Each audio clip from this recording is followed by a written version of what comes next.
سلام ارادت، یه ویدیوکست دیگه خدمت یکی از بازیسازای خبره قدر و اونایی که اتاق فرارباز حرفه‌ای ان، مخصوصا مجموعه داره و اینا، ایشونو قطعاً میشناسن و تو کارشون هم تا الان که عالی بودن. آقای وحید درستی عزیز. آقا سلام ارادت. سلام، حال شما؟ یه نکته بگم قبلش اولش که یه بزرگی میگه هر کسی که با مبالغه ازت تعریف کرد خاک بپاش تو صورتش. من خاک دم دستم نیست. نه خب هیچ عنوان چیزایی که در مورد من گفتی صدق نمی‌کنه. ببینید حالا میریم جلوتر متوجه میشن همه. شکست نفسی نمی‌کنم. نه من میدونم شما خب همه میشناسن، اونایی که اتاق فرار حرفه‌ای دنبال کردن شما رو میشناسن، مخصوصا تو کرج، مخصوصا مجموعه دارا. حالا شاید پلیرها تا حدودی کمتر، ولی مجموعه دارا اینا قطعا میشناسن، همکاری داشتن با شما و حتی پلیران بازیایی که شما ساختین و باهاش خاطره دارن، این شکی توش نیست. من با اجازه از شما پارت اول شروع میکنیم از روزی که اصلا وارد این صنعت شدی. اولا لطف کن که مثلا کسی شما رو نمیشناسه خودتون رو، آقای وحید درستی رو یه معرفی کنید. حقیقت امر یک جمله است، من وحید درستی هستم و هیچ چیز خاص دیگه ای وجود نداره. اگر هم وجود داشته باشه مربوط به این صنعت نمیشه. خب حالا خارج از این صنعت، بعد این صنعت اگه میخواین اول از خارج شروع کنیم. آخه حالا تحصیلاتتون اگه بخوام خودمو معرفی کنم معمولا خودمو هنرمند معرفی میکنم، چون یه سابقه 22 ساله تدریس موسیقی دارم. خیلی عالی. ساز تخصصی گیتار. ولی مهندسی هواپیما هم خوندم، یه 8-9 سالم تکنسین جنگنده بود. این کل رزومه من. رزومه. اتاق فرار چی؟ حالا بیایم اینجا. اتاق فرارم هنره دیگه. شما که هنرمند. دهانم دوختی. آره. اتاق فرار چیشو بگم بهتون؟ اصلا چجوری واردش شدی؟ از کجا اسمشو شنیدی؟ چجوری تصمیم گرفتی؟ کدوم تیکه باعث شد وارد این صنعت بشی؟ آره اینو خیلی دوست داشتم بگم. ببین اتاق فرار برای من برمیگرده به 22 سال پیش. یه مسابقه‌ای بود به اسم مسابقه راز سیب. شبکه 5 فکر کنم نشون میداد. یه بازی بود که یه سری تیم دعوت میکردن توی صدا سیما ایران هم نشون میداد. بعد این تیم‌ها باید معما حل میکردن، کندوگاف میکردن، چالش انجام میدادن تا بتونن به یه سری سیب‌ها دست پیدا کنن که این سیب‌ها براشون امتیاز بود. اولین بار مفهوم اتاق فرار، نه به این اتاق فرار که الان میشناسی، من اونجا باهاش آشنا شدم. تا قضیه برمیگرده در واقع میاد جلو، میشه سال 96 که دوستم احسان و نوید به من گفتن که یه بازی هست فکریه، فکر می‌کنیم خوراک توه، پاشو بریم بازی کنیم، که بازی سلول رو رفتیم ما. سلول. آره. من عاشق اتاق فرار شدم. یعنی اولین تجربه شما بازی سلول بود. بعد شام آخر تهران. استارت اصلا آشنایی شما با اتاق فرار از راز سیب، بعد این دوتا بازی بود. چون شبیه همدیگه بودن من خیلی عاشق اتاق فرار شدم. بعد تا چه زمانی این پلیر بودن رو ادامه دادید و از کی دیگه اومدید که آقا من میخوام یه بازی بسازم؟ تا سال 99، آخرای سال 99 بود دیگه. هرچی بازی میومد ما میرفتیم با دوستامون، مخصوصا توی کرج. پشت سرم. آره پشت سر هم دیگه، عروسک شکارچی و یه عالم بازی خیلی خوبی که خیلی هم لذت میداد اون موقع بهمون. بعد آخر سال 99 با یکی از دوستام، آقا مهدی خانی، دیگه تصمیم گرفتیم اتاق فرار بسازیم. با بچهای پلاک 641 هم حرف زدیم. یه سری نکات هم از بگم خیلی. آره راحت. من زنگ زدم مجموعه پازل. بعد یه منشی داشتن ایشون، گفتم که خانم من میخوام بازی بسازم، چجوری میتونم این کار رو انجام بدم و اینا. گفتن که خب خیلی خوبه، ما انجام میدیم طراحی براتون، باهاتون تماس میگیریم، که دیگه تماس نگرفتم. بعد یکی از دوستان معراج گفت که یه بازی اومده خیلی باحاله، پلاک 641 میگفت. بعد میگفت خیلی طولانی، 90 دقیقه است. اون موقع بازی‌ها غالبا 50 60 دقیقه بود و ما آخرش هم نمی‌رسیدیم هیچ وقت. من پلاک 641 رو رفتم گفتم اینه، باید همین رو انجامش بدیم. دیگه با پارسا شروع کردیم صحبت کردن که می‌خوایم بازی بسازیم اینا. پارسا هم قبول زحمت کرد که ما شرودار رو ساختیم، من و مهدی و پارسا. یعنی این علاقه شما، این رفتن زیاد شما دیگه اون کلید رو فعال کرد که من دیگه الان باید برم بازی بسازم. آره مثل تمام مجموعه دارایی که اشتباه میکنن منم اشتباه کردم که عاشق اتاق فرار میشی، دوست داری برخورد داشته باشی مجموعهش رو، دیگه منم وارد این. حالا سوال بعدی من، شما تا حدودی جواب دادی. همین الان که اینجا شما نشستی برمیگردیم به شرودا، اولین بازی طراحی، من برم بازی طراحی کنم. بزرگترین اشتباه شما چی بود؟ اصلا اینکه کلا اومدم بازی طراحی کردم؟ آره واقعا این بزرگترین اشتباه من بود که اصلا وارد صنعت اتاق فرار شدم، چون اعتیاد داره، هم بازی کردنش اعتیاد داره، هم بازی ساختنش اعتیاد داره. یعنی من اون لذتی که توی ساخت بازی دارم به هیچ عنوان توی رانه بازی ندارم. عاشق ساختیم دیگه، عاشق خلقی. درست مثل هنرمندا که وقتی یه نقاشی رو میکشن عاشق مثل بچه‌شونه. حالا یه نکته میگم، مثلا رمی برای من بچه بود، هنوزم پسرمه. رمی اختیار دیگه. اختیار. که ما اکثرا بازی کردن اختیار رو. خواستم بحثتون رو قشنگ این برابرش کنم که بچه‌ها آماده باشن. هستیم هلون هستیم. خواهش می‌کنم.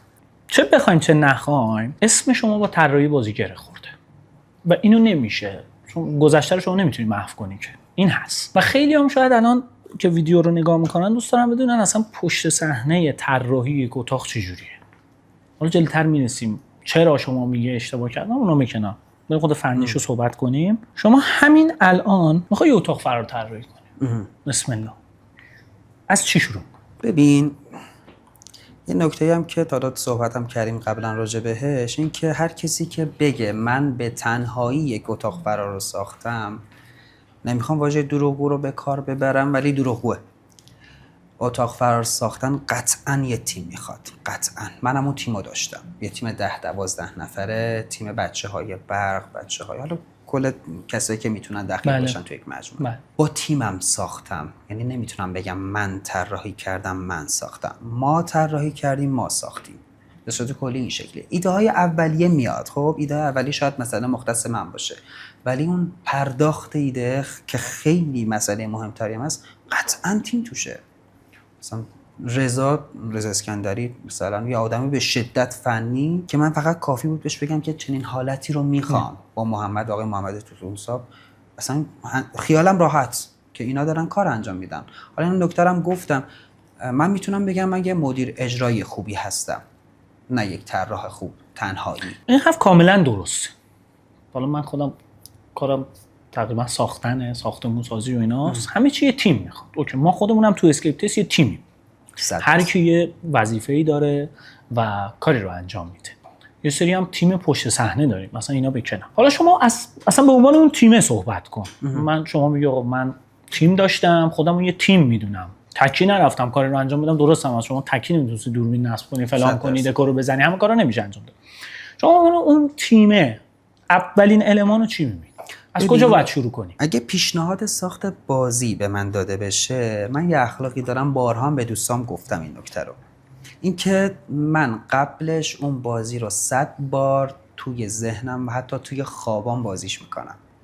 اگه بخوام یه اتاق فرار بسازم، خب سناریو توی ذهنم مینویسم و توی ذهنم بارها و بارها و بارها بازیش میکنم. این باعث میشه که به صورت یه فیلم، مثل یه فیلم سینمایی توی ذهن من نقش ببنده. سر همین وقتی که اون بس و گسترش پیدا کرد توی ذهنم، حالا میارمش روی کاغذ. استارت اولیه این شکلیه.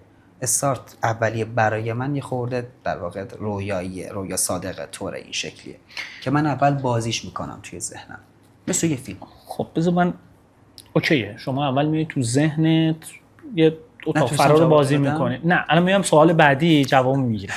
الان میام تو سوال بعدی. ببین ما سبک کاری ما رو که شما میشناسید، تو تیممون تو اسکیپ تست میایم اتاق فرار رو میریم و میایم تو 8 آیتم بررسیش میکنیم. سناریو، معما، گیم پلی، دکور، فضا سازی، اکت، غیره. اینو شما جواب بده. مهمترین بخش یک اتاق فرار از نظر شما چیه؟ هسته، کورش چیه؟ کور چیه؟ ببین آدمه، دکوره. من میگم یه اتاق فراری الان وجود داره، بذار بازیایی که مثلا خودم توش بودم مثال میزنم. میگیم اختیار، یک اتاق فرار. اوکی، من اگه از اختیار دکوراسیون رو بگیرم، اگه فضا سازی رو بگیرم، اگه معما رو بگیرم، اگه نور پردازی رو بگیرم، اگه موسیقی رو کامل بگیرم، من اختیار رو به چی معرفی میکنم به شما؟ میخوام برسیم به اون کوره، میخوام برسیم به اون هسته. بس اول باید هسته طراحی بشه. الان من از شما سوال میپرسم، از اختیار همه چی رو میگیرم، چی معرفی میکنه اختیار رو به یک پلیر که بخواد بازی کنه؟ همه چی رو گرفتم. نه رمی وجود داره، نه فضا سازی وجود داره، نه گیم پلی وجود داره، نه فلوی وجود داره، هیچ، صفر. مکانش نه میگم اونم حتی نیست. نمیدونم. میخوام برسیم به کور. من اختیار رو به زمان معرفی میکنم. پس اول کور رو میچینیم. ما کور رو میچینیم. مثل آرماگدون که بقاست. کور آرماگدون بقاه. موندنه، در واقع گیم آور نشدن، اون بقاه میشه کور آرماگدون، زمان میشه کور اختیار. ما کور رو طراحی میکنیم و بعد به کور این المانه که شما میفرمایید رو اضافه میکنیم. یعنی گیم پلی رو اضافه میکنیم، اسکیل لوپ ها رو اضافه میکنیم، حالا چرخه مهارت رو اضافه میکنیم، معما رو اضافه میکنیم، فضا سازی رو اضافه میکنیم. پس هم در واقع سوال قبلی هم الان جواب داده شد. یعنی هسته اون اتاق فرار اول تو ذهن شما میاد. اصلا ما چی میخوایم؟ زمانه، به قول شما بقاه، به قول شما ترسه، به قول شما فلانه. پس این مهمترین المانش. درسته؟ اگه یه بخشی از بازی که شما طراحی میکنی، حالا به عنوان یه طراح، ایرادی داره، باگ داره، خیلی به سادگی قابل رفع نیست، اونو میشه با المانای دیگه جبرانش کرد؟ اگه مثلا سناریو روایت خوبی نداره، میشه با گیم پلی عالی اونو زد کنار، یا حالا هر المان دیگه، یا اصلا نه؟ بستگی داره واقعا به اون بازی. یعنی تو یه وقتایی میای معماهاتو بر اساس گیم پلی بازی میچینی، یه وقت میای معماهاتو بر اساس سناریوی بازی میچینی. خب اگه بر اساس سناریوی بازی چیدی معما رو، گیم پلی رو بر اساس سناریو چیدی، اگه سناریو توش خلل ایجاد بشه قطعاً باید برطرف بشه، نباید هم پوشانی بشه. ولی نه، معماهات یا فضا سازی بر اساس گیم پلی سناریو یعنی کنار قرار میگیره. اونجا که به سناریو خلالی وارد بشه قشنگ میشه پوشوندش با گیم پلی، حتی اگه یه باگ فاحشی هم توش وجود داشته باشه. اگه بخواید مثال بزنم براتون، یه بازی هست مثل مهمانسرا که بر اساس سناریو چیده شده. یعنی شما سناریو رو از مهمانسرا بگیری و مثلا به یه دیوار میخوره این کار، درسته؟ ولی یه بازی هم هست مثل شرودا، سناریو ازش بگیر، آیا خللی توی بازی تو ایجاد میشه؟ نه. تو فقط باید بری سر بدوزی بیای. همین سناریو ما یک خط بود، شما به دیمیتریزیک بدهکاریت، حالا برش دار. اتفاقی میفته توی بازی. بس میبینی بازی بر اساس گیم پلی، در واقع اون چیزی که توی مفهوم عام وجود داره. همه بازی ها گیم پلی دارن. یه نکته بهتون بگم بچه‌ها، از ضعیف ترین بازی تا قوی ترین بازی گیم پلیش وجود داره، گیم پلی در واقع داره. حالا دارم شروع مثال میزنم، من میخوام الان سناریو رو کامل، کاراکترها رو میگیرم، اسما رو میگیرم، سناریو رو میگیرم، آیا توی شروع خلل ایجاد میشه؟ قطعا نه، چون روند بر اساس گیم پلی طراحی شده. گیم پلی به مفهوم عامش دارم میگم بهتون. این شکلی میشه هم پوشانی کرد. بس دو قسمت بود دیگه. اگه بر اساس گیم پلی میشه هم پوشانی کرد، میشه با یه سری المانا اون باگ رو برطرف کرد. اگه نه، بر اساس سناریوی محض قطعا نه، باید برطرف بشه.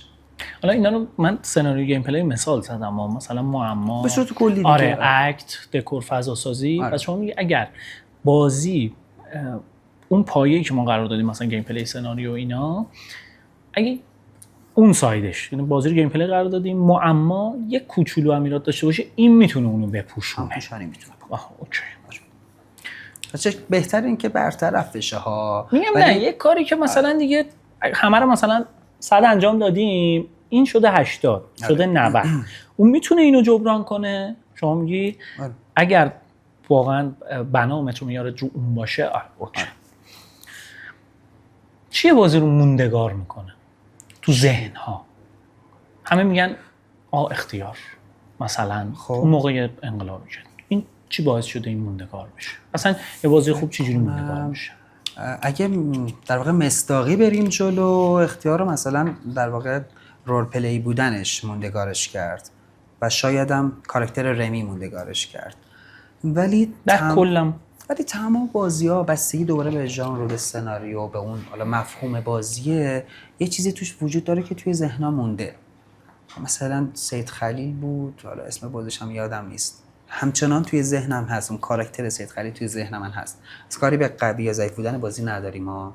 مثلا آرتور هست، مثلا ادوارد سقوط هست، همچنان توی ذهن‌ها باقی میمونه. بستگی داره خب نه بازی. خب الان من این بستگی رو، من اعتقادم بر اینه تو اتاق فرار یه چیز خوبی که هست، شما بدترین بازی رو هم بری با احترام، حالا زحمت هم میکشن، ما خودمون نمره میدیم دیگه، باز یه چیزی میبینی. آره. که تو ذهنت بیاد. الان هر بازی که به من میگی رفتم، من میگم اونجاش اینطوری بود، اونجاش اینطوری. من میگم یه نکته‌ای که چیه که بعضی بازی‌ها موندگار میشن. خب خیلی بازی‌ها هستن موندگارن، گیم پلیش خوبه، سناریوش خوبه، اکتش خوبه، اینا همه از هر آیتمش یه چیز تو ذهنت هست. این چی با این همه چی کامل بودنشه یا اجراشونه؟ این چیه؟ اینو میخوام درک کنم.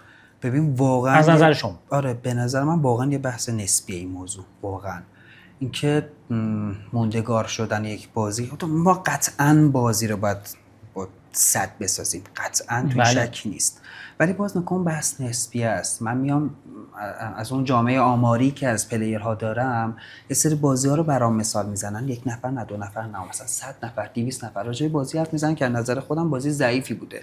ببینید اون چی کار کرده که این اتفاق افتاده. آیا مثلا مجموعه داره خیلی خوب برخورد کرده که چه این خیلی نکته مهمیه. بله. چه اتفاقی افتاده که به نظر من معیار موندگاری یک بازی خوش گذشتن پلیر توی اون بازی و نه هیچ چیز دیگه. به نظر من بازی با لول خیلی خفن رفتم که بهم خوش نگذشته و اصلا موندگاری بر من نداره. مثال دارم میزنم یه سری بازی متوسط رفتم که خیلی خوش گذشته و بهم کاملا مفهوم. این بحثش نسبیه. من الان می‌خواستم یعنی میگم اینو که مثلا آخه خوش بگذره، مثلا من یه روز حالم خوب نیست، حوصله ندارم، همین مفهوم، ماشینم خراب شده، امشب رفتم بهترین بازی از نظر فنی ها ولی به من حال نداد. اینم میشه قبول کرد؟ 100%.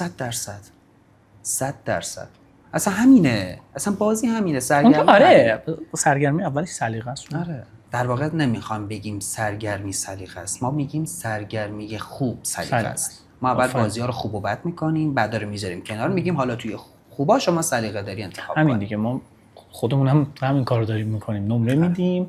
واسه میگم بازی باید یه سری بیسیکا رو داشته باشه که حالا من مثلا با بازی X حال کردم دلیل نمیشه اون بازی خوب باشه، ولی اینکه خوش گذشته باشه به من. همین مفهومه. اصلا این فکر کنم زندگی هم بر همین اساسه که کجای زندگی بهت خوش گذشته همونو بگیری و ادامه بدی. توی بازی هم همینه، توی سرگرمی همینه. اونم که توی در واقع در حال حاضر کشور ما لول 7م 8م اینکه یک پلیر رو برداری بیاری بهش خوش بگذره و اون چیزه توی ذهنش موندگار بشه، شما کارتو کردی. در واقع مأموریتی که داشتی رو انجام بدی. اوکیه. حالا این چیزاییه که پلیر پاسخی ندارم براش. نه اوکیه، نه اصلا نیاز نیست همه چی پاسخ داشته باشه. شما به حد کافی اون ایده شما و اون تئوری شما رو ما و دوستان درک میکنن. ممنونم دوستان. دوستانی که بعداً هم میبینن بیشتر درک میکنن. ممنونم دوستان. آره. این دوستان که اینجا اینا که ما گفتیم خب همه دیدن، یوزر دیده، پلیر دیده، پلیر حرفه‌ای دیده. یه سری چیزا هست پشت اینه، شکستایی که شما خوردی، موفقیتایی که داشتی، اتفاقایی که افتاده، آزمون و خطا، اینا رو کسی نمیبینه. شما تا حالا شده اشتباهی تو این روند ساخت بازیات داشته باشی که برات خیلی گرون تموم بشه؟ از نظر مالی نمیگم. ببین چه هم از نظر مالی چه غیر مالی، آره پروژه‌ای بوده که اصلا میشه بگی اگه برگردم عقب هیچ وقت انجامش نمیدم. مثلا اختیار یک پروژه به معنی واقعی کلمه شکست خورده است. از چه نظر شکست خورده؟ همه که میگن خوبه. اون همه کیان؟ چند درصد جامعه پلیرها؟ 10% به نظر من. اگه جامعه پلیرها رو بچه ببینید 3% کل کشور اتاق فرار رو میشناسن. آره من خیلی زیاد گفتم یعنی من به زور میتونم بگم 100,000 نفر میشناسن این اتاق فرار. خیلی خوب بگیم. آره که از این 100,000 نفر 10,000 نفر هم بازی کردن تو کل کشور. از این 10,000 نفر چند نفر اختیار رو میشناسن به نظرتون؟ خیلی. من میگم 6-7 هزار نفر. از این 6-7 هزار نفر چند نفر میگن اختیار خوبه؟ من با هر کی صحبت کردم میگم. حالا یه نکته، آیا با 6,000 تا پلیر که میشه یه چیزی حدود مثلا شاید 1000 تا تیم میشه گفت که مثلا این بازی توی سطح خیلی بالایی قرار گرفته؟ به هیچ عنوان نه. سطح بالایی تو چی؟ از دید یک پلیر، از دید خودمون نمیگیم. خب نه شما میگید که ما جامعه آماریمون 10,000 نفره، از اون 10,000 نفر 7,000 نفر اختیار رو اومدن، تقریبا 70% اومدن. از اون 70% چقدر دوست داشتن این بازی رو؟ به نظر من اگه 70% رو کسر کنیم 50% اون 10,000 نفر بازی رو مثلا دوست داشتن. خب میشه میگم 1000 تا تیم. حالا به اینجاش نگاه کن. آخه اینقدر تیم هم هست. ما داریم همونو میگیم. به اینجاش نگاه کن.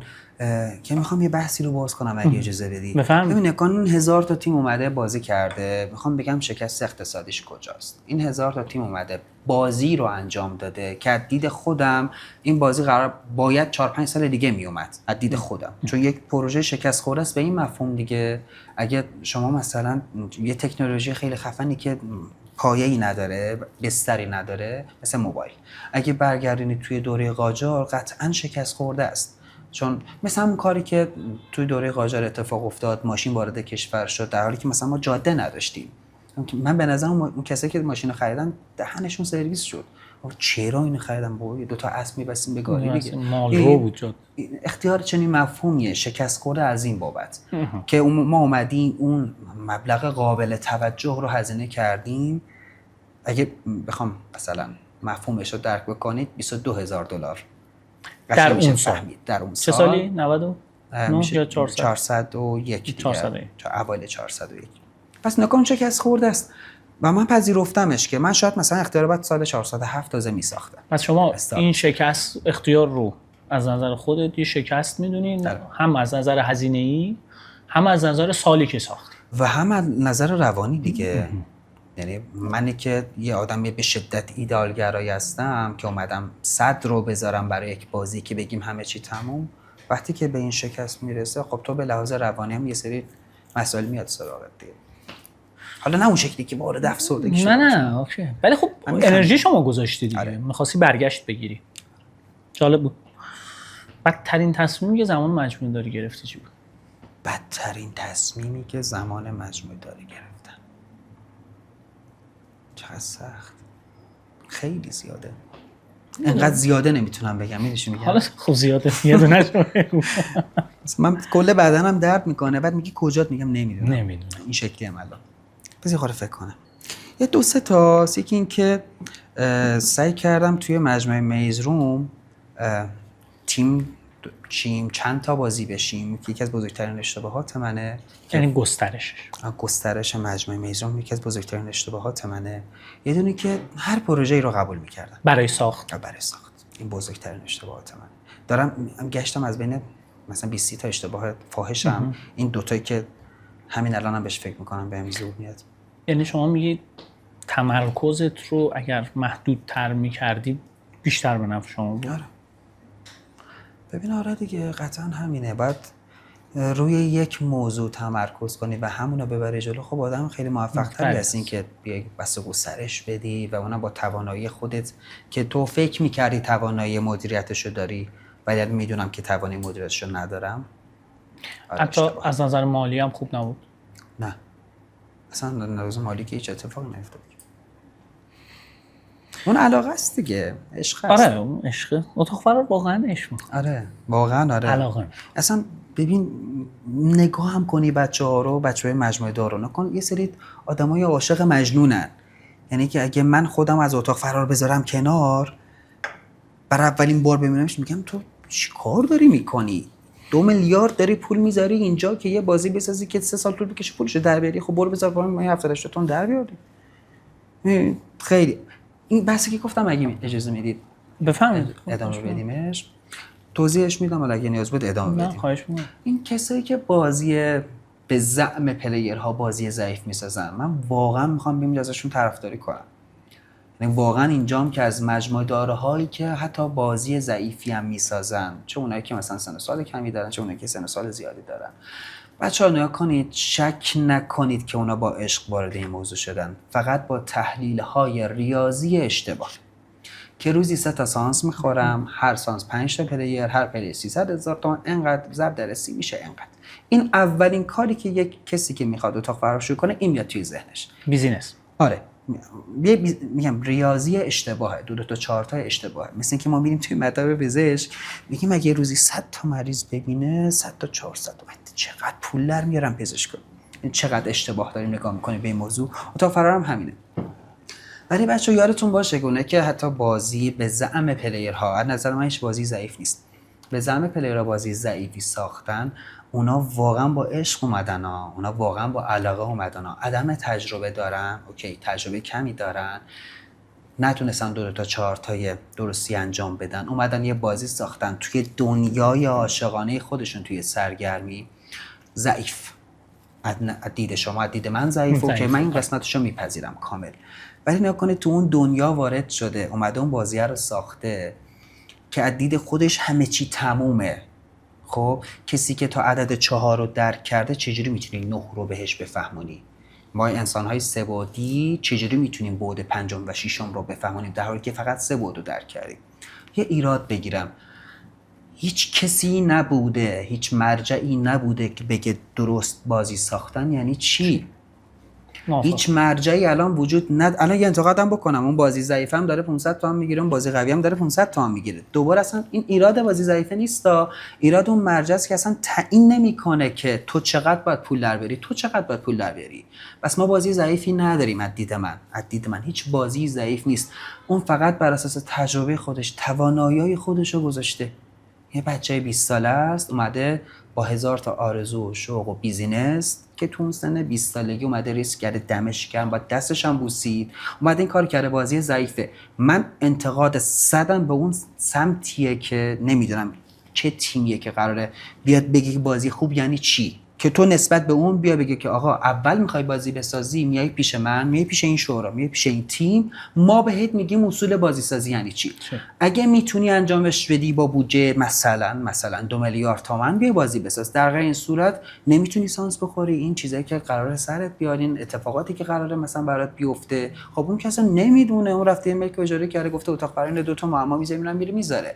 از دید من اون بهترین بازی که دید خودش ساخته. این نکته است. میشه اینو گفت و این مرجع خیلی مهمه. من کجا برم یه متر معیاری بیارم؟ حالا ما تو طراحی بازی یا ساخت بازی یا بهتر کردن بازی خیلی بهمون پیشنهاد شده، ولی خب با بنا به دلایلی ما قبول نمی‌کنیم. حالا اومدیم یه سری متر معیارایی برای خودمون گذاشتیم، مثلا تیمایی که میریم بررسی می‌کنیم می‌بینن، هایلایت هم کردیم که ببینن چه چیزایی رو مثلا تو معما ما چی می‌خوایم، تو فلان چی. این حرف شما درسته که آقا یه مرجعی نیست بیاد اینا رو راهنمایی کنه، ولی من اینو نمیپذیرم. آیا باید مثلا خب بریم اتاق فرار، اینو حساب کتاب کردیم از نظر اقتصادی درسته که بعداً درست در نمیاد، باید فرار کنی بری، اون چیزی هم که گذاشتی رو باید 2 برابرش بذاری بری. بیایم یه چیزی به قول شما 4 تا معما بندازیم این وسط و بریم سانس بخوریم، 4 تا تبلیغ هم میدیم اون این ور اون ور، که بازی هم هست. بازی هم هست که آره 4 هر روز تبلیغ، هر روز نمیدونم فلانه، این بره اون بره، ولی بازی خوبی نیست. از یه ساید دیگه هم هست. به قول شما منو ولش کن، شما حالا بزرگ مایی اصلا به کنار، از نظر مالی به کنار، اون پلیر، اون بچه دبیرستانی، اون بچه مدرسه‌ای که پول تو جیبی یه ماشو جمع کرده، اون نباید بازی خوب بره. ببین این بازی ضعیفا رو به قول شما این 500 اون 500 این هفته تبلیغ کرده. خب ببین نکن، ما داریم وارد قسمت دوم بحث میشیم که من خودم میام اصلا یه قسمتی منتقد این بازی‌ها. من توی پله اول دارم صحبت میکنم. خب اصلا 100 حق با پلیره، در هر صورت 100 حق با کسی که میره تیکت تهیه میکنه. من که اولش گفتم مهم پلیری که خوش بگذره بهش. اوکیه. خب من دارم میگم توی لول اول اون کسی که بازی ضعیف ساختم من ازش حمایت میکنم، چون اصلا اون نمیدونه این دنیا یعنی چی. بابا چجوری شما وقتی میخواید برید یه کافه بزنید، میخواید برید یه مطب بزنید، میخواید رستوران بزنید، بعد 100 تا جا رو پس کنید. اتاق فرار چیه که همه میتونید بیایید بزنید؟ پس اگه اجازه شو دادید که همه بیاید بزنن، بعد چرا نقد میکنیدش؟ چرا به این بازی واژه آشغال رو میدید؟ چرا به این بازی واژه ضعیف رو میدید؟ خب پس شمایی که نیومدید بررسی کنید بازی خوب و بد چیه، اوکی؟ میخوام من یه مثالی بزنم. ضعیف‌ترین بازی که توی ذهن توئه، اوکیه؟ اون تک بازی ایرانه. تک بازی. آیا ضعیفه یا قویه؟ خوبه. میبینی؟ چون اومده اون بازی ضعیفه در مقابل اون بازی خوبه، توی مقام قیاس قرار گرفته دیگه. ما داریم نسبت به اون میسنجیم. نسبت به بازی قویه میسنجیم. این یه نکته خیلی مهمه، این نکته مقام قیاسه. یه نکته دیگه اینه که کی بوده که بگه بازی خوب به این یعنی چی؟ این مجموعه داره. الان ببین یه جلسه بذار 80-90 تا از مجموعه‌هایی که از دید شما بازی ضعیف، از دید پلیرها بازی ضعیفی ان، بیا جمع کن تو این جلسه. خب بیا دونه بدونه‌شون رو از این سوالا بذار جلوشون که قراره به یه نتیجه گیری برسیم. به خدا قسم من میگم 90%شون اصلا نمیدونن بازی سازی یعنی چی، به اون مفهوم که گفتم باید یه کسی بالای سرشون باشه. یه زمانی ما داشتیم بازی رو شروع می‌کردیم، کرج یه شورایی داشت، اصلا میومدن توی بازی ما قبل ران شدن چک می‌کردن این چیه، این سیم چند ولته، فعلا آقای رضا مقدم و بچهای اون موقع. بعد ما قشنگ یه احساس ترس داشتیم که نکنه یه کاری بکنیم که باعث بشه بازیمون ران نشه. بعد به ما میگفتن یه سری مفاهیم رو که بازی خوب یعنی این فاکتورها، یعنی دکور خیلی خوب بزنید. برید ازشون بپرسید کی بهتون گفته دکور خوب یعنی چی، کی بهتون گفته معمای خوب یعنی چی. وقتی تو درکی از معما نداری مگه میتونی خوب و بدش هم تعیین بکنی؟ از دید من پلیر، از دید من مجموعه دار یا طراح بازی ضعیف، به نظر من معما یعنی که 3 تا المان اینجا بذارم، یکیش خالی باشه، اونی که خالی 2 رو قفل بزنم 2، چون من درکی ندارم از این موضوع. و این باعث شد که حالا بعدها بیشتر در موردش حرف می‌زنم که کتاب طراحی بازی رو بخوام بنویسم. کتاب جلوتر میرسیم بهش، ولی اینم من بگم تبلیغ کردم کتابو. نه کتاب میرسید. من اینو میخوام بگم، همین حرفا درست، ما شکی نداریم. میگم ضعیف‌ترین بازی هم حالا تیم ما نقد و بررسی انجام میده، ضعیف‌ترین بازی هم یه المان خاص داره. این درسته. نیتشون هم خیر بوده. شما اینو میخوای بگی دیگه، نیتشون خیر بوده، اومدن حالا بیزینسیش به کنار، اصلا درسته بیزینسش بیزینسش انجام بده. اصلا اصلش هم بیزینسش، کار نداریم. من میگم آقا کسی هم نیست به شما بگه شما نباید تحقیق کنی، چرا؟ شما نباید بازی بری ببینی آشنا بشی. چرا؟ ببین 100% همین موضوع هست. بازم دارم میگم من میخوام تحقیق کنم، اولین جایی که میرم سرچ میکنم کجاست؟ گوگل دیگه. گوگل قراره چی معرفی کنه؟ آره گوگل یا هوش مصنوعی قراره به من چی بگه؟ شما میدونید که هوش مصنوعی یه سوال اگه 2 بار ازش بپرسید 2 تا جواب مختلف بهت میده. بله. بعد رفرنس اصلی ما هم گوگل دیگه، گوگل سرچ میکنیم، گوگل هم میاد میگه اتاق فرار یعنی اینا. خب میگه اتاق فرار یعنی معما، یعنی فضا سازی، یعنی دکوراسیون، یعنی عکس مثلا فلان. بعد میگه خب من اینا رو پیاده کردم که. من میگم اصلا اجازه ساخت یک نباید داد به هر کسی. 2 حالا که اجازه دادید حق ندارید انتقاد کنید. شما اجازهشو دادید به هر طریقی، اصلا زیرزمینی داره کار میکنه بدون مجوز دیگه. پس شمایی که اون مرجعی که بالا هستی، شما که نظارت نداری، به اون نباید ایراد وارد کنی. میگه ما روی نونواییامون مثلا یه مرجعی داریم، اگه ببینیم گرون فروش میکنیم میری بالا سرشون. اوکی؟ اتاق فرار، سرگرمی، اصلا اینترتینمنت توی ایران همینه. تو کشور ما مرجعی که نظارت کلی داشته یه چیزایی میگن، تیمایی هم که تشکیل شده مثلا یه سری مفاهیم توی ذهنشونه که اصلا هیچ ارتباطی به بازی سازی نداره. مثلا اومده در مورد اینکه مثلا سیم از توی داکت بیرون نباشه، یه سری استانداردها و ایمنی و اینجور چیزا.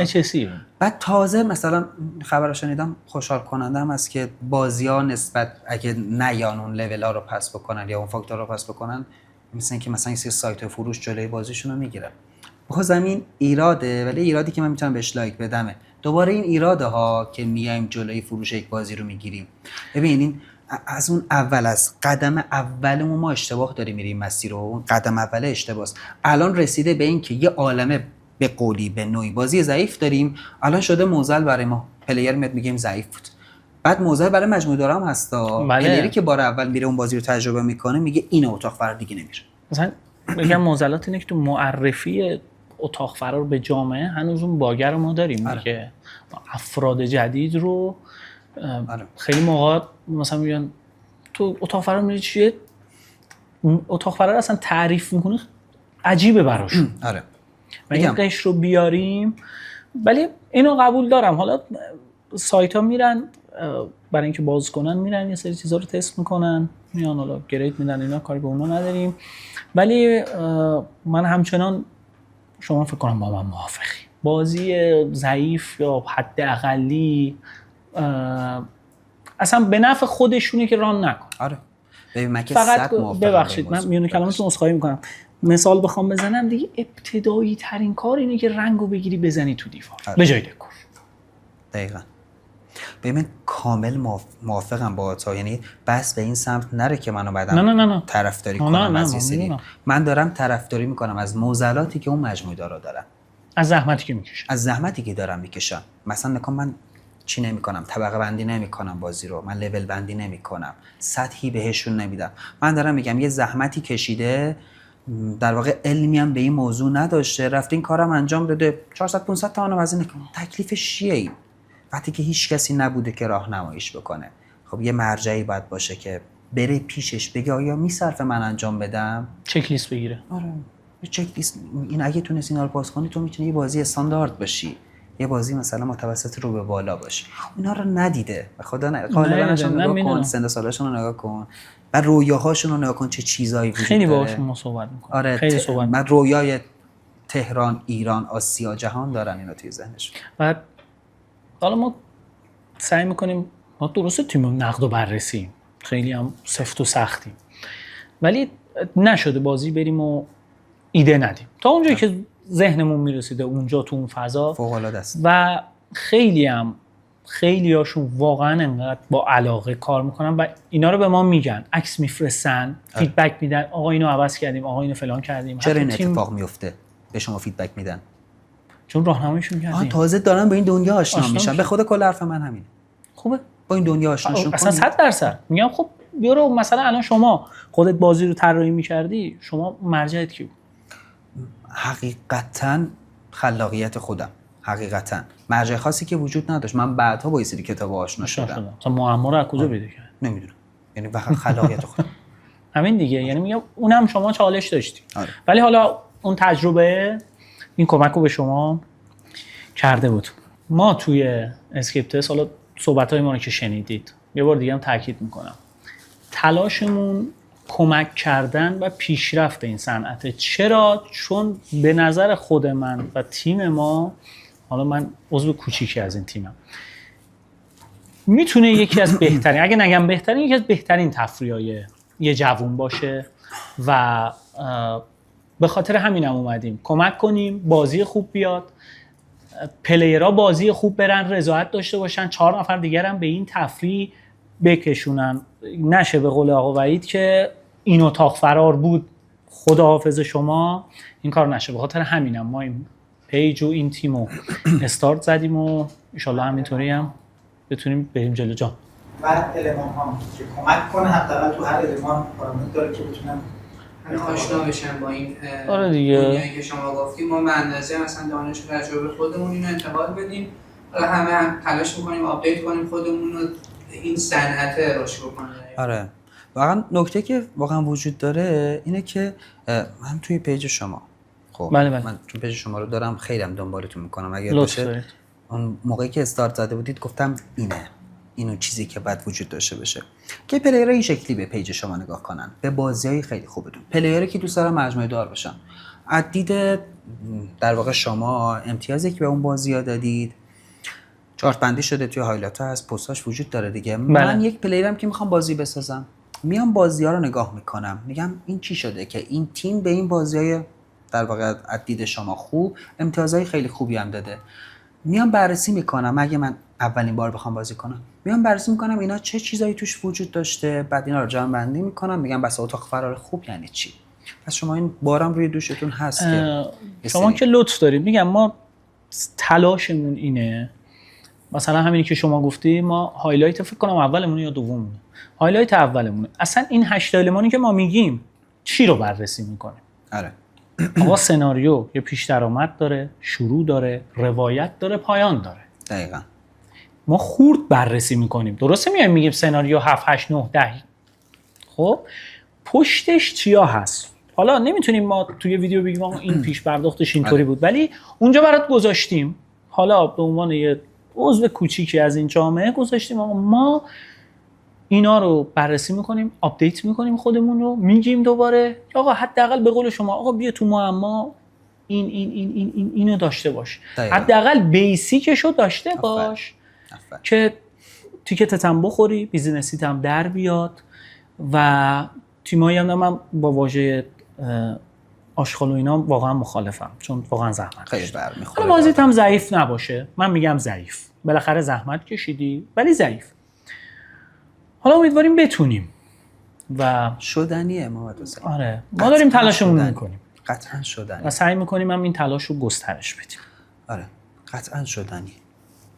امید به خدا. کلمه رو من از شما امید به خدا دارم.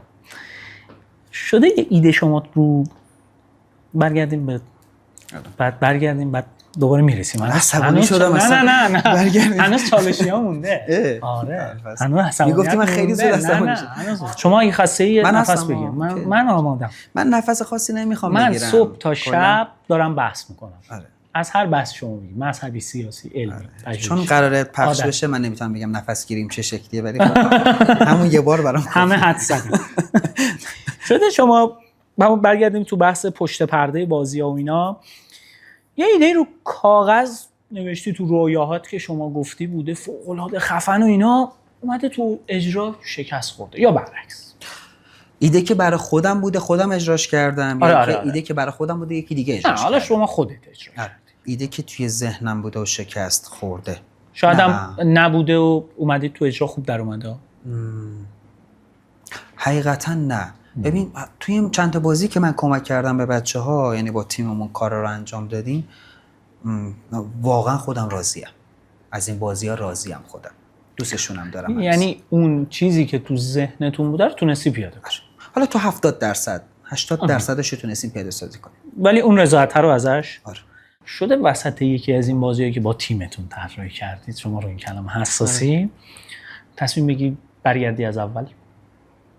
50% راهو رفتی؟ نه این نیست، نه بریم از نشده. چون من همه چی رو داکیومنت میکنم، همه چی رو میمیسم. یعنی اگه بخوام یه بازی، یعنی با مجموعه میخوایم یه بازی بسازیم، من همه چی رو دونه بدونه میمیسم. مثلا میدونم هفته اول چیا انجام شده، هفته دوم به کجا رسیدم، هفته سوم به کجا رسیدم. غالبا هم بازی که طراحی میکنیم و میسازیم کلا مثلا بین 60 روز تا 90 روز بازی تموم میشه، یعنی آماده سانسته‌ای. پس من هیچ وقت بر نمیگردم عقب، هیچ وقت دیواری رو تخریب نمیکنم، هیچ وقت سیستمی رو عوض نمیکنم. همون چیزی که اولین روز تا آخرین روزم همونه میره. پس ورود کامل میزنید دیگه. گفتم من توی ذهنم خیلی بازیش میکنم. اگه شما هیچ محدودیتی نداشته باشی، خب رویای ساخت چه اتاق فراری داری؟ بگو جان.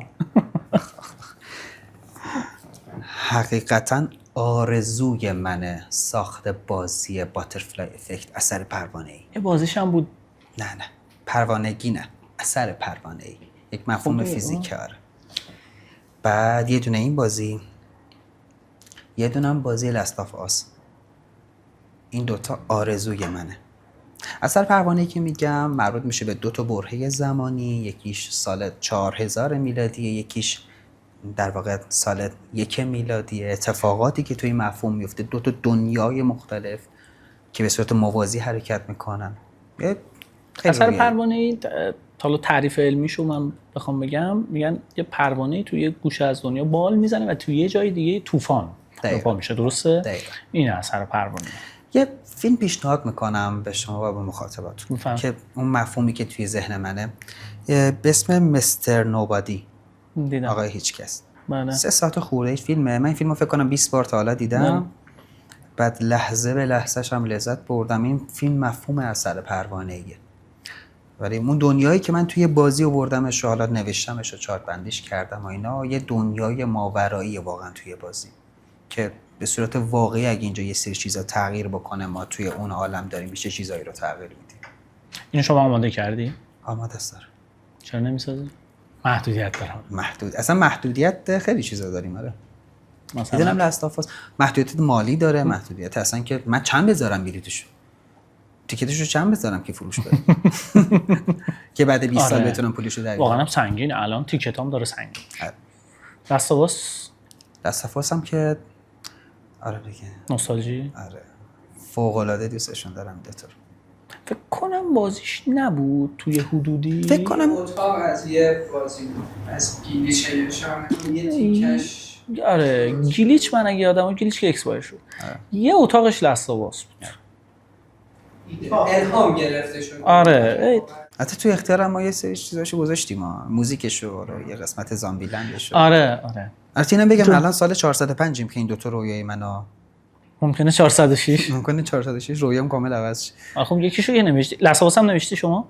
آره جفتشو. جفتش آماده است، فقط پوله. آره فقط پول و این ریسکه دیگه. گفتم که شاید مثلا به لحاظ مالی تأمین بشه ساختش، ولی خب بعدش بازگشتش پروژه واقعا ریسک نسازی دوباره بگیم. آره بگیم. همین می‌خواستم بگم که بگم مثل اختیار باید الان می‌ساختم، نه 5 سال پیش می‌ساختید. از شما فاصله بگیریم. از شخص خودتون و تیمتون بریم صنعت رو یه خورده صحبت کردیم، بریم یه خورده جزئیات بشیم، وارد جزئیاتش بشیم که هم برای فکر کنم پلیرها مجموعه داره سوال باشه اینا. نه مجردم نه شخصی نه، صنعت آقا. باش ببخشید. به نظر شما فقط بازی رفتن زیاد بازی بریم از یه آدم پلیر حرفه‌ای میسازه؟ ببین هم آره هم نه. من با چه دیدی میرم بازی؟ من خودم به شخصه وقتی بازی میرفتم دیدم این شکلی بود. یه رفیق دارم محمد، این هر وقت با من میومد توی بازی، همون سال 96 اینا، این فقط به دکور نگاه میکرد. گفت ببینم اینجا چیکار کرده، اینجا چیکار. بعد از بازی هم هیچ چی نمیفهمید، نه معما حل می‌کرد، نه این فقط به دکور نگاه میکرد، بکتو نگاه میکرد و اون خیلی توی طراحی‌ها به من کمک کرد. بعضی موقع یه سری چیزا میگفت بهم که میگفتم تو اینو از کجا میدونی؟ چرا؟ چون دید پلیریش این شکلی بود که برم اینا رو نگاه کنم و سیو کنم توی ذهنم. اگه نه واقعا دوست دارم بازی رو برای بازی تجربه کنم، نه میتونم پلیر حرفه‌ای یا پلیری که ازم طراح در بیاد میتونم نباشم. خب نه، اون که بازی رو برای بالا تفریح میریم به کنار، ولی پس شما میگه اگر دیده رو داشته باشی بخوای ببینی، مثلا دو تیم خودمون مثال میزنم، ما چند تا بازی شنیدیم که مثلا شما هر کدومتون یه المان رو نگاه میکنید، ما گفتیم نه، ما مثلا اون چیزی که تو ذهنمون حالا میدونیم همه المانا رو نگاه میکنیم، اما چی داره فلان داره، گیم پلی چی داره. پس میگه اگر با این دید با ریز جزئیات بری و تعداد بالا بری، حرفه‌ای میشی. درسته؟ آره 100%. ولی باز نکن، تو مثالی که در مورد خودت زدی کاملا اشتباهه، چون تو واقعا داری بازی رو برای خود بازی انجام نمیدی. تو یکی دید انتقاد و منتقد هم بهش داری دیگه، کسی که داره بازی رو حرفه‌ای نگاه میکنه بهش. پس می‌بینی وقتی خودت رو توی این چارت قرار میدی می‌بینی که حرف من کاملا اشتباهه. وقتی که خودت رو توی دید یک پلیر میذاری می‌بینی که حرف من کاملا درسته.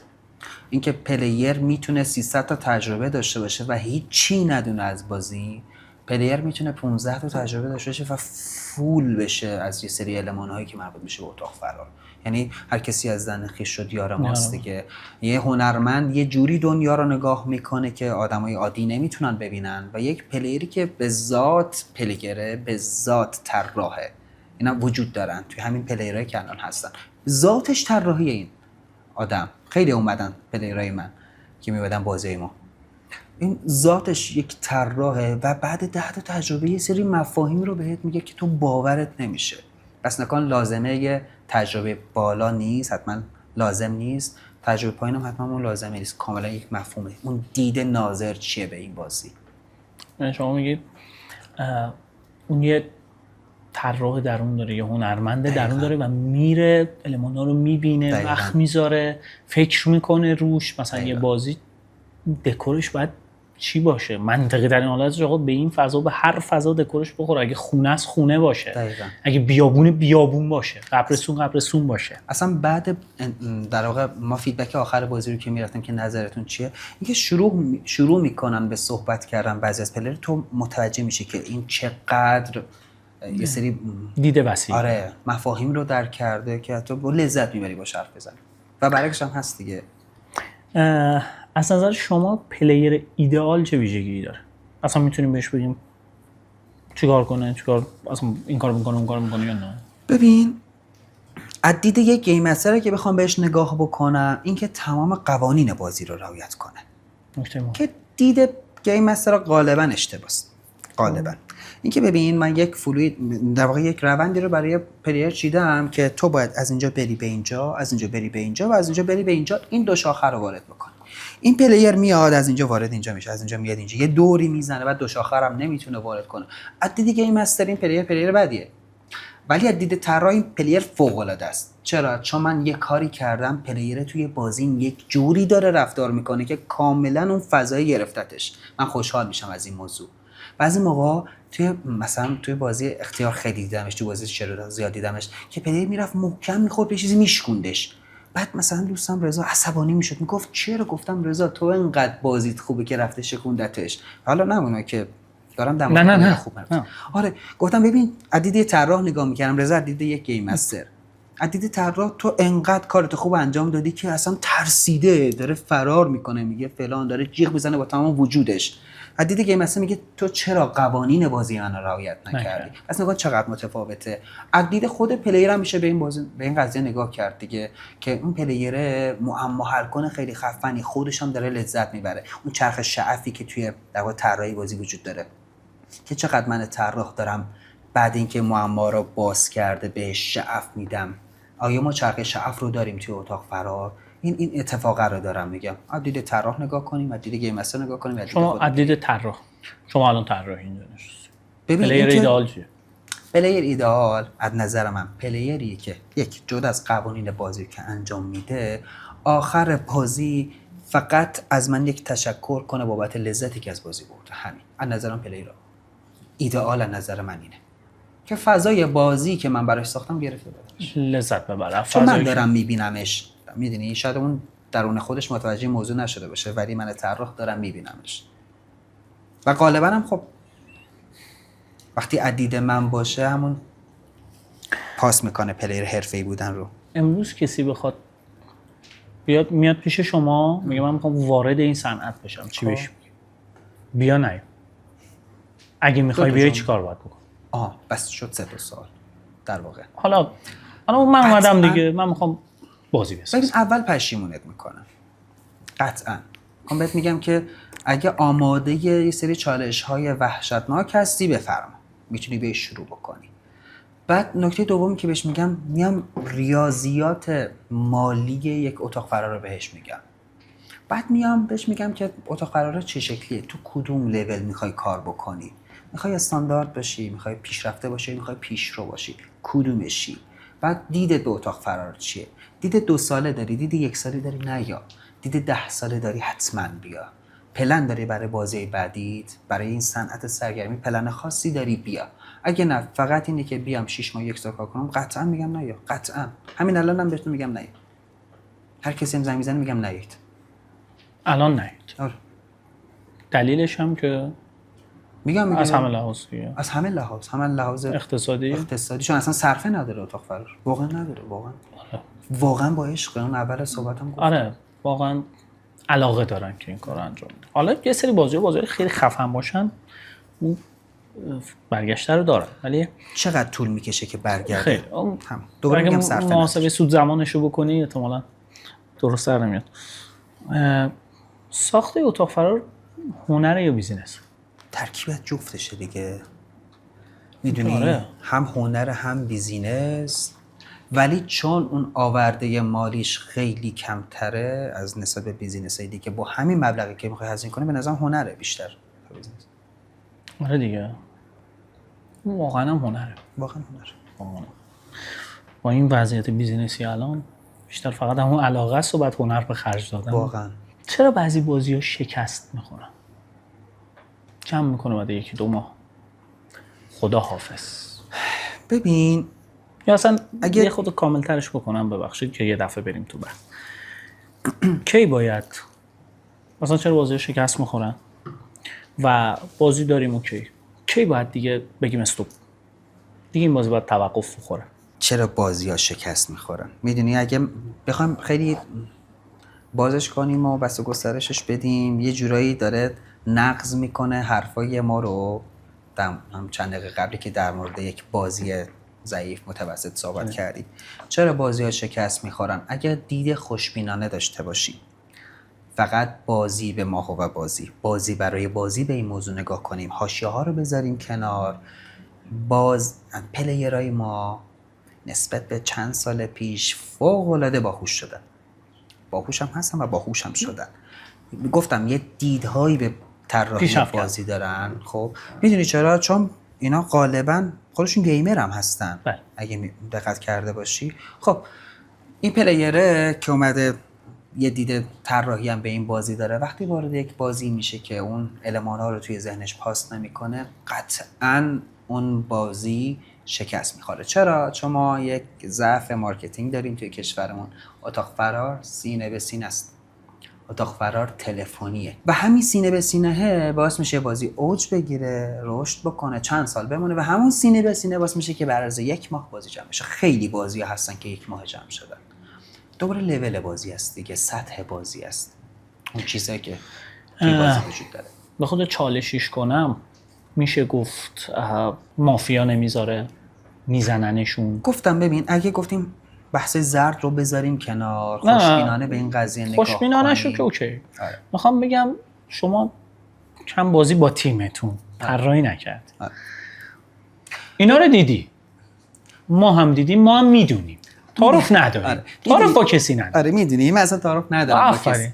یه صنعت نمیخوایم هم نام ببریم. آره اصلا کاری نداریم. یه صنعت کوچیکی به اسم اتاق فرار، من بعضی موقع خندم میگیره که اسم مافیا رو میاریم توش. به خدا بچهای سیسیل تنشون تو گور داره میلرزه وقتی ما به اتاق فرار میگیم مافیا وجود داره. این خودش چیه که مورچه چیه که کله پاچش چی باشه. گفتم آره اصلا این اتاق فراره چی هست که ما مافیا داریم بهش میچسبیم. بیشتر مافیا بنده خدا. اوکی از ما اسمشو مافیا میذاریم. آره هست. توی این صنعت اتاق فرار مافیا هم وجود داره. مافیا میتونه مجموعه دار باشه، مافیا میتونه پلیر باشه، مافیا میتونه منتقد باشه، مافیا میتونه گروه داشته باشه. قطعا وجود داره.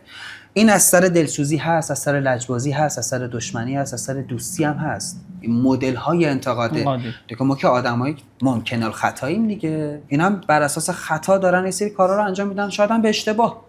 بعضی ببین بازم بگم 70% گفته هایی که توی این گروه ها وجود داره، توی این در واقع مجموعه دارها وجود داره، این پلیرها گفته های درستی. 30% داره باند بازی مافیا هم توش وجود داره.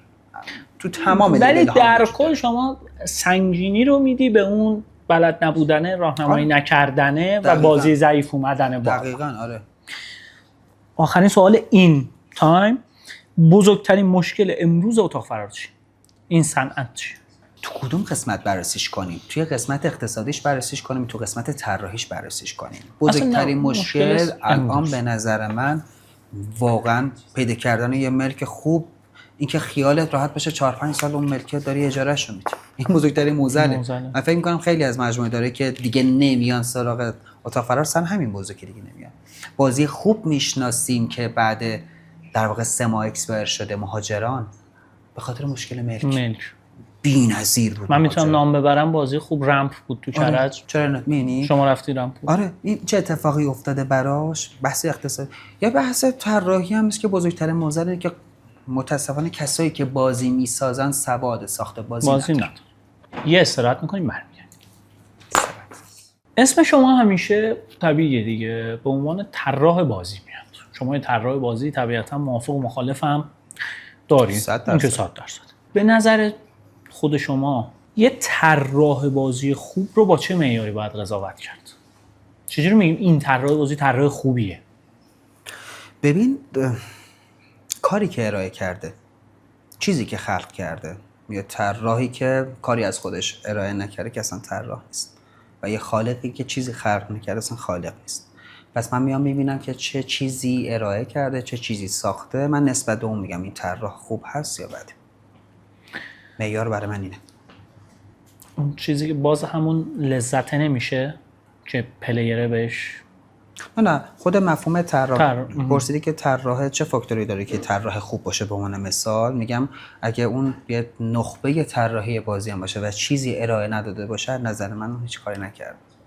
بس بعد خودش اول میگن تو چند تا چی داری دیگه، اونو ارائه بده ببینیم. ارائه بده ببینیم که تو چه سطحی هستی.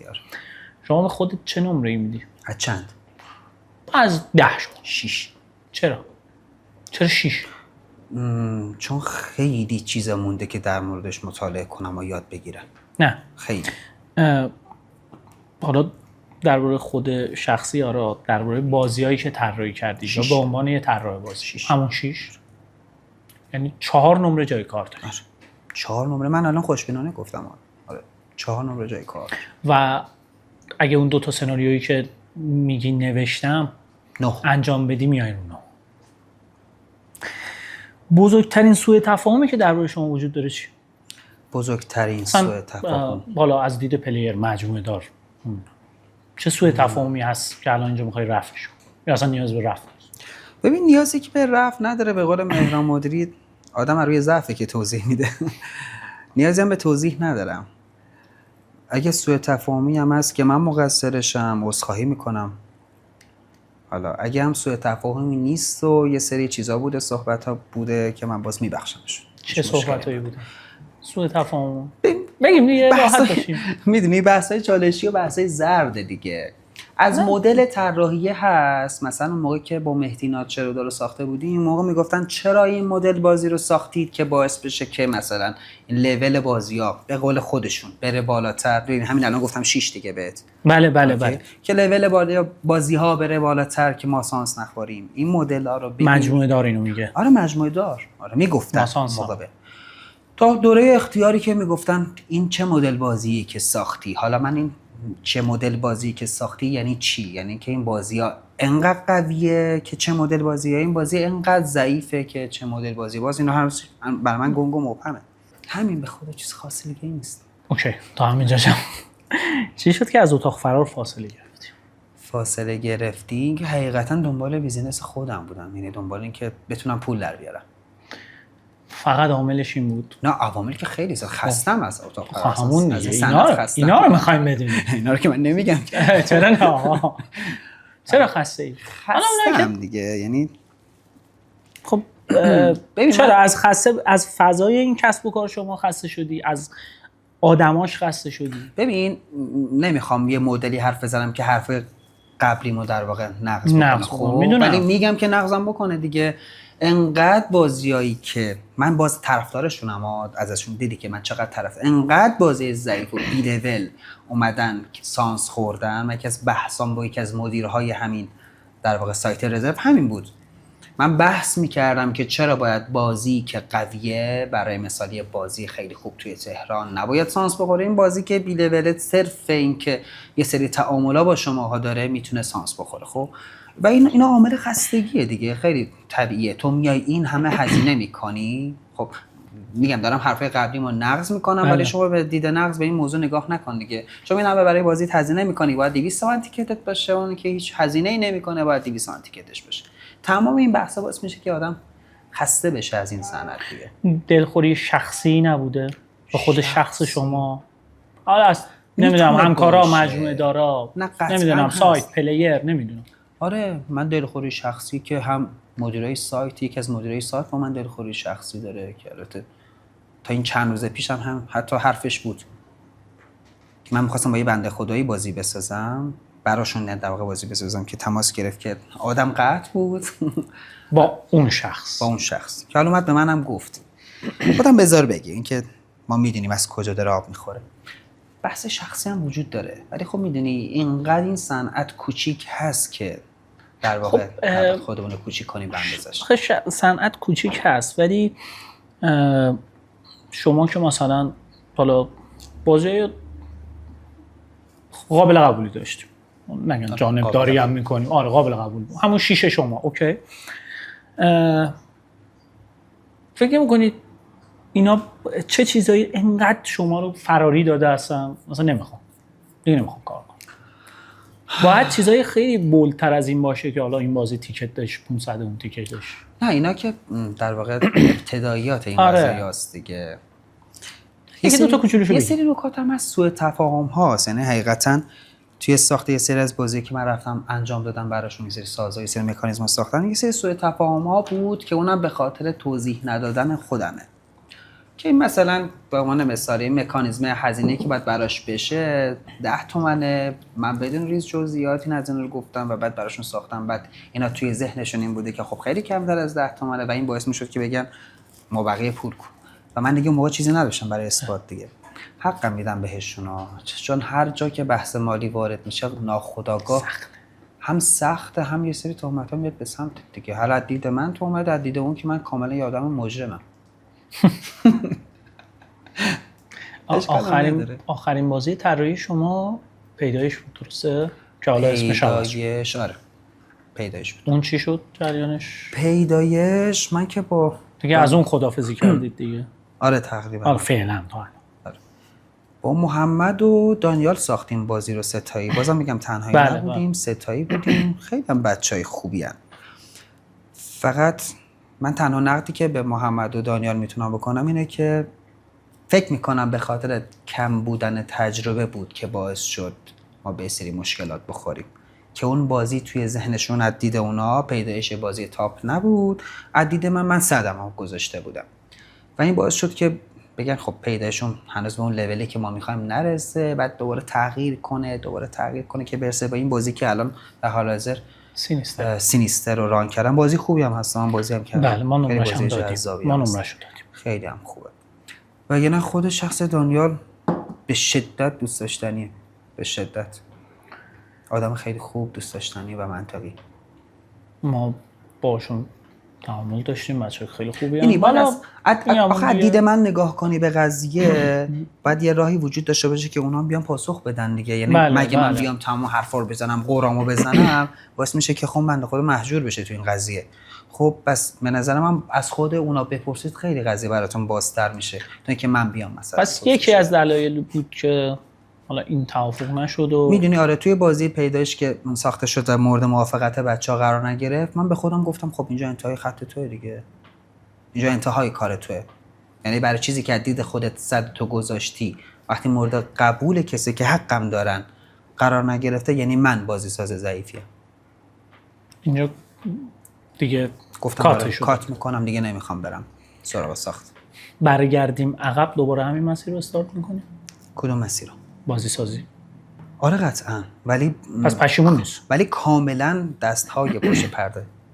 هیچ اسمی از من نخواهید شنید اون موقعی که برگرد. پشیمون نیستید ولی با یه لو پروفایل تر. آره اصلا هیچ اصلا ندونن کی هست، اصلا چیزی به اسم وحید وجود داشته باشه. شما خب تجربه زیاد بوده دیگه، چه پلیر، چه طراح بازی، چه خوب چه بد. و امروز فعلا از بیرون به این صنعت شما داری نگاه میکنی. الان بخوای چیزی به این جامعه اضافه کنی اون چیه؟ توی بازی ایده سازی داری؟ توی بازی سازی تو اتاق فرق. الان شما بیرونی دیگه. بخوام یه چیز جدید به این صنعت دارم. چی؟ باید بیانش بکنم یا اینکه میتونم بیانش نکنم؟ این هینت هم میتونی بدی. ببین اتاق فرار بدون دکوراسیون، بدون نورپردازی، بدون هیچ چیزی. اتاق فرار کلاسیک یا نه؟ نه کلاسیک نه، که نه نوری توش وجود داره، نه صوتی وجود داره، نه دکوری توش وجود داره، هیچ، فقط دیوار. بیش از این هم که نمیخواید. میخوای بگم اگه آره اتاق فرار در واقع سناریو داره، همه چی داره، منتهی مراتب اینا توی قسمت برنامه‌نویسیه. اتاق فرار ویار. اتاق فرار ویار فقط دیواره دیگه. فیزیکال چیزی فیزیکالش فقط دیواره. جالبه. شما هنوزم طراحی داره. چی شد که به جای ساخت بازی رفت سراغ کتاب؟ ببین اینجوری نیست که به جای ساخت بازی رفته باشم سراغ کتاب. من توی ساخت بازی رفتم سراغ کتاب. 3 سال پیش شروع کردم کتاب. ولی کتاب تازه دیگه، تازه به انتها رسید در واقع. یعنی توی این 2 سالی که مثلا توی 1 سالی که زیاد نرفتم سراغ بازی کردن و بازی ساختن اینا، بیشتر روی کتابم داشتم کار می‌کردم و سرمایه‌گذاری کردم بهش. ولی خب 3 سال دقیقاً الان که طول کشیده نوشتنش. راجب چیه؟ به درد کی میخوره کتاب؟ به نظر خودم که به درد کسی نمیخوره. شاید ما کتاب نمیخونیم. نه حالا ولی خب آقا شکسته نفسین کتاب بگوشن خب بخرن. آره اگه میخوام بخرن در موردش توضیح بدم، اگه نمیخواید بخرید من حرف نزنم. الکم اضافه گویی نکنم. ما داریم میگیم دونی 5 تومن 5000 تومان 5 میلیون تومان. شوخی کردم. ببین به درد کی میخوره؟ واقعا به نظر خودم کامل ترین مرجع طراحی اتاق فرار تو کل کشوره و حتی تو کل دنیا، که خط به خط، سطح به سطح در مورد تمامی مفاهیم طراحی بازی تو این کتاب توضیح داده شده. از تاریخچه بازی توی ایران و جهان گرفته شروع شده تا تخصصی اومده سراغ بحث طراحی اتاق فرار، نه با بازی دیگه، فقط تخصصی برای اتاق فرار ساخته شده، نوشته شده در واقع. فقط طراحی اتاق فرار. چند صفحه است حدوداً؟ 140-50 صفحه. شما موفق باشید. پرفروش. بیشتر به کدوم بازی خودت افتخار میکنی؟ اختیار. با اختلاف؟ با اختلاف. مهمترین درسی که از اتاق فرار گرفتی چی بود؟ و چه تأثیری تو زندگیت داشت؟ مهمترین درس، باورت میشه راجبش فکر نکردم که چه درسی میتونم از اتاق فرار اینجا بگیرم؟ سوالا اینطوری؟ آره. چه درسی آخه آدم میتونه از اتاق فرار بگیره؟ حالا از این روند جیغ زدن خوب یاد گرفتم. نه این اصلا رونده طراحی کردم، چالش داشتم، رفتم پلیر بودم، ولی قاطی شدن تو آره، ولی جدا از شوخی واقعا توی طراحی اتاق فرار واقعا ذهنتو باز میکنه. یعنی یه سری چیزا میاد سراغه توی طراحی بازی، توی ساخت مکانیزما، توی طراحی معما که توی در واقع شغل‌های دیگه‌ای که داری هم تاثیرگذاره. یعنی من یه سازه قراره بسازم برای یه شرکتی، چون قبلا یه سطحی از اون رو توی اتاق فرار ساختم، اون پروژه رو قرار بوده 1 ساله تحویل بدم، 1 ماه تحویلش میدادم. خیلی رو من تاثیرگذار بود اتاق فرار.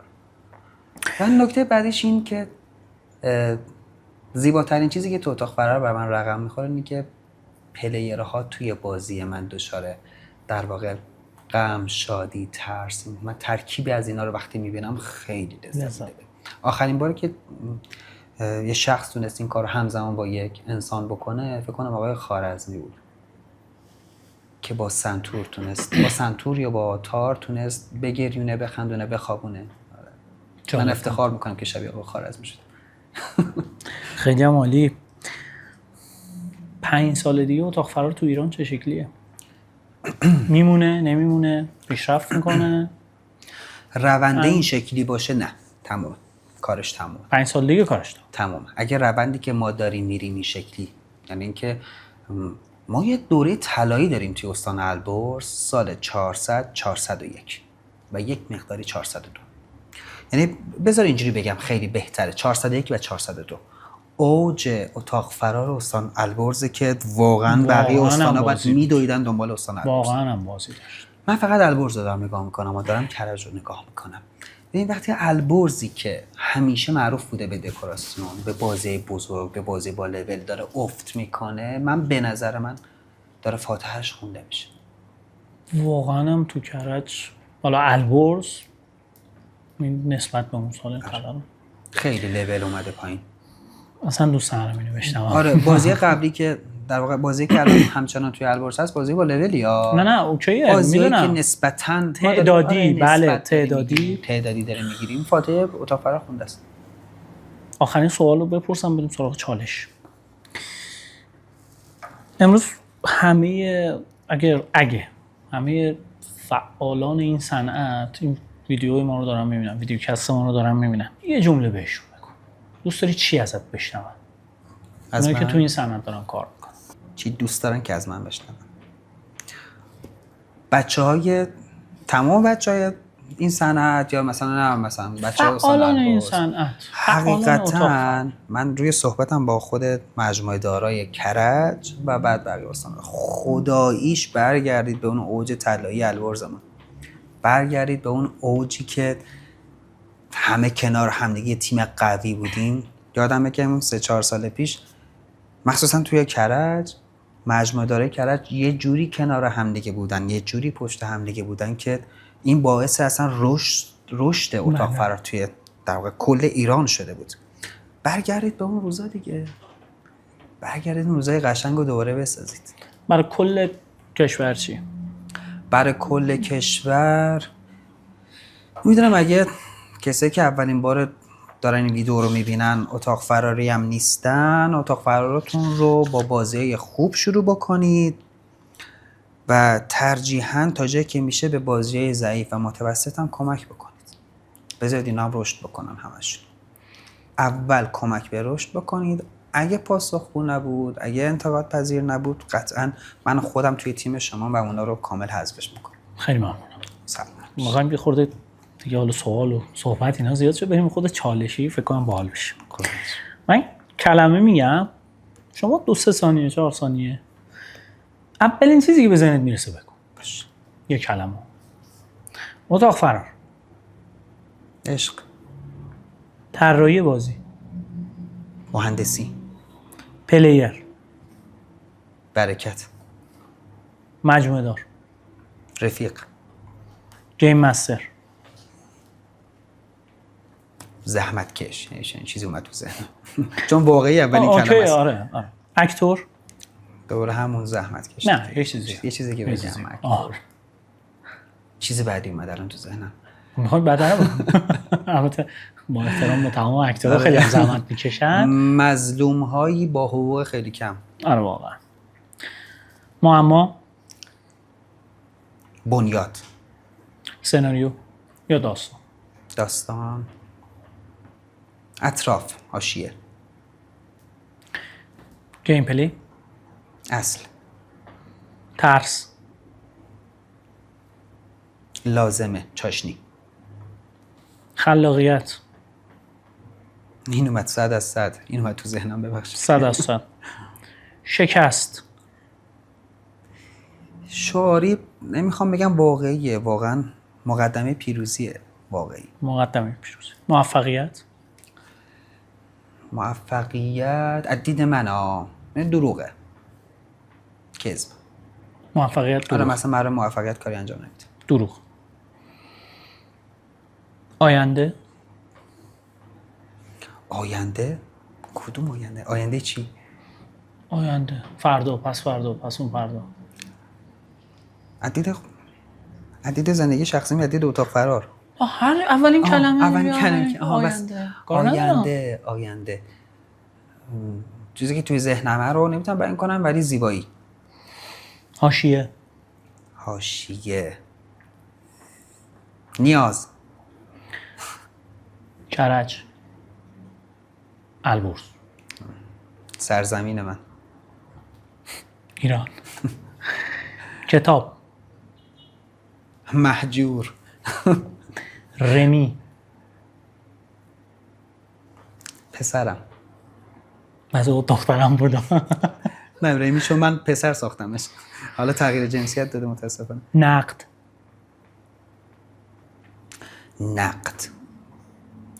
ببین سازنده دیگه، لازم، سازنده، باید. اسکیپ تست. سریع خودم پاچه خاری کنم. تیم واقعی. عالی. بریم چالش بعدی. 2 تا کلمه میگم یکشون انتخاب. اینا رو میدونی که همه رو چرت پرت گفتم ولی واقعی گفتم. اولین چیزی که من تو ذهنم گفتم. ما اولین چیز اومد بگو دیگه به حال. نه خوبم گفتی آقا. چرت و پرت. 2 تایی که میگم یه دونه رو شما انتخاب. داستان یا گیم پلی؟ گیم پلی. هرچند داستان و گیم پلی یکیه ولی خب گیم پلی. چرا یکیه؟ سوال. از نظر من به تمام اتفاقاتی که توی یک مجموعه به اسم بازی میفته بهش میگن گیم پلی، که داستان قسمتی از گیم پلی. معما یا اکت؟ معما. دکور یا نورپردازی؟ دکور. ترس یا هیجان؟ هیجان. قفل یا مکانیزم؟ مکانیزم. خطی یا غیر خطی؟ جفتش از نظرم ولی غیر خطی، چون جفتشم توی یک لول اندازه است. کیفیت یا فروش؟ فروش. طراحی یا مدیریت؟ طراحی. دید من. فیلم یا بازی ویدیویی؟ بازی ویدیویی. مکانیکی یا دیجیتال؟